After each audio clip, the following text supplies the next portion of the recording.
Peleliu in 1944. All the bombing the U.S. Navy and Marines did at that time was almost of no avail because they were able to dig into coral caves. What the Taliban here is much more impregnable than that. Now, it is believed that some of the Taliban may have escaped in twos by walking over the mountains into Pakistan, but so far we're given to believe there's been no large-scale exodus of Taliban forces into Pakistan at this point, because I was told that the Pakistani special forces have units along the border, as I say, about 15 kilometers behind me. They also have helicopter patrols. The Pakistanis do not want the Taliban on their soil at this point.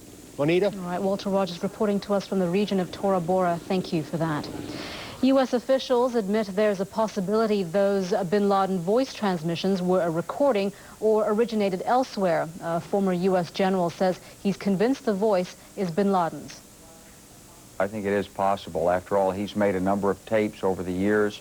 He's sent us his television shots, and so we've got plenty of recordings of his voice. The human ear can listen to it and listen to the shortwave radios, and we have people who can interpret that and confirm that that's his voice. It can also be done electronically by matching voice prints, and so we've got some confidence, I would say, that that is his voice. Otherwise, it would never have been, that information wouldn't have been released. But experts say the transmissions don't prove bin Laden is at Tora Bora. They say al-Qaeda could be playing bin Laden recordings to deceive U.S. troops monitoring the airwaves. For more on the situation in Tora Bora and the future role of U.S. and British troops in post-war Afghanistan, Zoe Conway has details. After weeks of bombing by America's B-52s and ground assaults by anti-Taliban forces, aided by U.S. soldiers, Al-Qaeda's fighters, it seems, have finally been cornered. It's thought that up to 1,000 are scattered on the White Mountains Valley floors, in fortified caves and along the high ridges. For those that choose surrender, a US-built prisoner of war camp awaits them in Kandahar, but one eyewitness report suggests that they may not be afforded such luxury. It's clear that the Americans want to see the last of Al-Qaeda.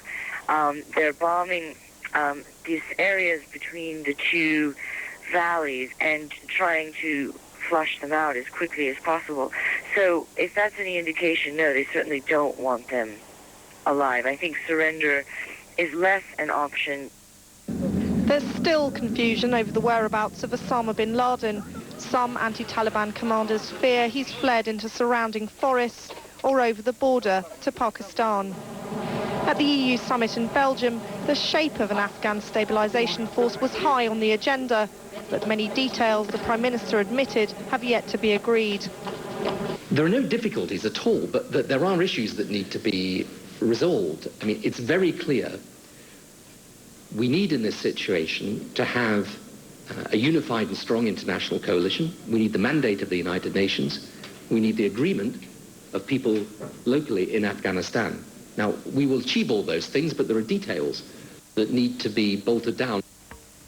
Issues to be bolted down include how it will work alongside US soldiers already stationed in Afghanistan. And perhaps crucially, will stabilisation troops have the authority to fight back if under attack? For while Afghanistan's acting foreign minister, Abdullah Abdullah, has told the UN he agrees to a military presence, he has not authorised its use of force.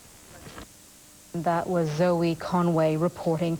We move over to the Middle East now, where Palestinian Authority President Yasser Arafat is preparing for a televised speech.